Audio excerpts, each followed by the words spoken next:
ওরে আল্লাহ, কাটা আমার পায়ে ফুটে গেছে। আমি তো ধোঁয়ায় শেষ হয়ে যাচ্ছি ভাই। ভাই অসংখ্য মৌমাছি কামড়াচ্ছে ভাই, দ্রুত। মাথায় কামড়াচ্ছে, কয়েকটা মাথায় কামড় দিচ্ছে ভাই। আমাদের মোবাইল ভাইরা কতটা কষ্ট করে আমি আজকে সরাসরি আপনাদেরকে দেখাচ্ছি। আলহামদুলিল্লাহ, মাশাআল্লাহ, আমরা এক চাক থেকে এক বালতি মধু পেয়েছি। আসসালামু আলাইকুম। আমি কোথায় আছি জানেন? পৃথিবীর সব থেকে ভয়ঙ্কর, ভয়ের স্বর্গরাজ্য যাকে বলা হয়, সেই ম্যানগ্রোভ ফরেস্ট অর্থাৎ সুন্দরবনের ভিতরে আছি। এই সুন্দরবন থেকে যারা মধু সংগ্রহ করেন, আমাদের মৌয়াল ভাই, আমাদের মৌয়াল যে গ্রুপ রয়েছে সেই গ্রুপের ভাইরা দেখেন আপনাদের জন্য কিভাবে মধু সংগ্রহের প্রস্তুতি নিচ্ছেন। আমি কিন্তু সেইখানে দাঁড়িয়ে আছি। এইখানে প্রতি পদে পদে এক অন্যরকম ভয় কাজ করে। কখন জানি বাঘ এসে আমাকে আক্রমণ করে, আমাদেরকে আক্রমণ করে। এই ভয়কে উপেক্ষা করে আপনাদের জন্য কিন্তু আমাদের মৌয়াল ভাইরা মধু সংগ্রহ করে প্রতিনিয়ত। আমাদের মৌয়াল ভাইদের সাথে আমরা অ্যাড হয়েছি এবং সব কিছু দেখানোর চেষ্টা করতেছি। সো মধু সংগ্রহটা কিন্তু অতটা সাধারণ বিষয় নয়, এটা একটা অন্যরকম সাসপেন্সেবল একটা বিষয়, যেখানে প্রতি পদে পদে আমাদের জন্য ভয় অপেক্ষা করে, কি জানি কি হয়ে যায়। সো আব্দুল্লাহ বাজার কিন্তু প্রতি ক্ষেত্রেই এমন দুর্লভ এবং অথেন্টিক অর্গানিক খাদ্য সামগ্রী আপনাদের কাছে সরবরাহ করে। মধুও তেমন একটি। দুল্লাহ বাজার থেকে নিঃসন্দেহে নির্ভেজাল বিশ্বাস করে আপনারা মধু সংগ্রহ করতে পারেন। ওরে আল্লাহ, কাটা আমার পায়ে ফুটে গেছে। আল্লাহ রহম করো। কি না জানি সামনে অপেক্ষা করতেছে। 2-3টা কাটার ফুটে গেছে অলরেডি, সামনে আরও কি না আছে আমি জানি না। সো আল্লাহ ভরসা, আমরা মধুর জন্য যাচ্ছি। আমাদের তাড়ি করা শেষ, এখন আগুন জ্বালিয়ে কিন্তু আমরা মধু সংগ্রহ করব। ভাই এই কাটা ফুটতেছে ভাই, কই চাকটা কই? আমি আপনাদেরকে চাকটা একটু দেখাই।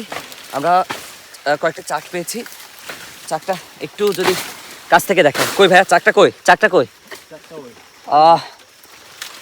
চাক এই যে, যদি আমি আপনাদেরকে একটু দেখাই। ওকে, এই যে আমরা একটা চাক পেয়েছি। এই যে এই যে এই যে দেখেন, এই চাকটা কিন্তু পেয়েছি ইতিমধ্যে। ওকে, আপনার সাথে থাকুন, আমরা এটা ভাঙবো। আমার সাথে কিন্তু মল ভাইরা রয়েছে, এটা থেকে মধু সংগ্রহ করার চেষ্টা করতেছি। আরও কয়েকটি চাক আমরা পেয়েছি আজকের মতো। আজকের সংগ্রহে আমরা কয়েকটি চাক পেয়েছি। এখন এটা থেকে আমরা প্রথমে মধু সংগ্রহ করার চেষ্টা করতেছি। ভাই রেডি। আমি আর কিন্তু কাছে যেয়ে আপনাদেরকে দেখাতে পারবো না, দেখেন কত কাছ থেকে আপনাদেরকে দেখাচ্ছি, বড় একটি চাক। সো এই চাক থেকে আমরা এখন মধু সংগ্রহ করব। আমি একটু দূরে যাচ্ছি, কেননা মৌমাছি একবার আক্রমণ শুরু করলে ওরা কিন্তু কাউকে ছাড় দেয় না। ভাই রেডি আছে, ভাই কিন্তু একেবারে সেফগার্ড বেঁধে এসেছে। এখন ভাই ধোয়া দেবে, ওদের ধোয়া দিয়ে ওখান থেকে যতদূর সম্ভব একটু খালি করবে। আমি সে পর্যন্ত পাশেই থাকবো। আমি আর কাছ থেকে পারবো না, কেননা আমাদের অত সাহস নাই। মোবাইল ভাইয়েরা যে পরিমাণ ত্যাগ করে আপনাদের জন্য, খাঁটি মধু সরবরাহের জন্য যে পরিমাণ ত্যাগ করে, এটা কখনোই সাধারণের জন্য সম্ভব না। এটা 8-10 জন 100 জন মানুষ পারবে না। সো তাদের প্রতি আমরা কৃতজ্ঞ যে দুর্লভ বাজার বা আমাদের আপনাদের জন্য তারা এই পরিমাণ ত্যাগ করেন, মধু সংগ্রহ করেন। সো ওই যে ধোয়া দেখতে পাচ্ছেন। আমি একটু কিউরিসিবল মানুষ, আমি সে কোনো ধরনের কিছু করতে পারি।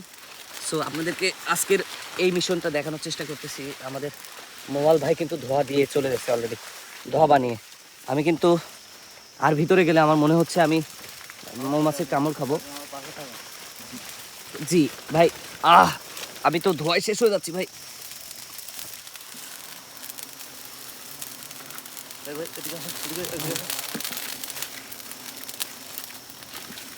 ভাই আমি তো মৌমাছি কামড় দিচ্ছে ভাই। কামড় দিচ্ছে? হ্যাঁ কামড় দিচ্ছে। আর দিবেন, আর দিবেন। মাথায় একটা বসছে ভাই, চলে। তারপরে ওকে, দেখেন আমরা কিন্তু খুব রিস্ক নিয়ে, এত রিস্ক কিন্তু কেউ নেবে না। আমরা কিন্তু আল্লাহ আমাদের রহম করো।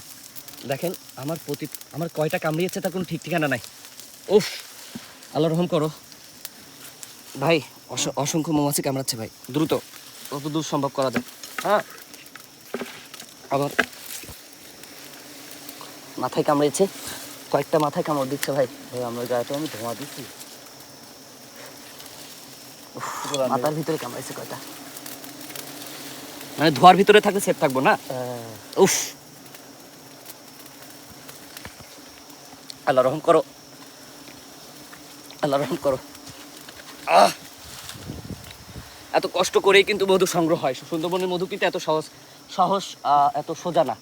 সো আপনারা যারা ভাবেন সুন্দরবনের মধু মানে এতটা সহজ, এতটা সোজা না। আমাদের মোবাইল ভাইরা কতটা কষ্ট করে আমি আজকে সরাসরি আপনাদেরকে দেখাচ্ছি। সো দুল্লা বাজারের সাথেই থাকবেন, পাশেই থাকবেন, এটাই কামনা করি। এবং আমাদেরকে যে কোনো ধরনের সাপোর্ট দিবেন। ভাই আসেন, আমার পাশে আমার পিছে পিছে আছে না ওকে ভাই। আর কামড়াবে না তো ভাই? যান, আপনারা ধোঁয়া দিচ্ছি। যান। আল্লাহ আকবার, আল্লাহ আকবার। আমাকে 8 থেকে 10টা মৌমাছি কামড়াইছে হয়তো বা। মাথায় কয়টা কামড়াইছে কোনো ঠিক ঠিকানা নেই। মাথা ফুলে, মাথা জ্বলতে মনে হচ্ছে আমি, কিন্তু কি হবে আমি জানি না। উফ, আল্লাহ রহম করো, আল্লাহ রহম করো। ভাই আমরা কি সেফ জোনে আসছি? ওকে। উফ আল্লাহ, আজকে যেন একটা অন্যরকম লাগতেছে। মৌমাছি আমার পিছন ছাড়তেছে না ভাই, এখনো হ্যাঁ এখনো পিছন ছাড়তেছে না ভাই। যান যান, আমি সামনে কামড়াচ্ছে। আপনি সামনে যান, চলে যান। আল্লাহ রহম করো, আল্লাহ রহম করো। আমরা কিন্তু এক বালতি নিয়ে এসেছি। উফ, এখন আমরা সেফ জোনে। হ্যাঁ দেখেন, আলহামদুলিল্লাহ, আলহামদুলিল্লাহ, মাশাআল্লাহ। এবার আরো সামনে আমরা এক চাক থেকে এক বালতি মধু পেয়েছি।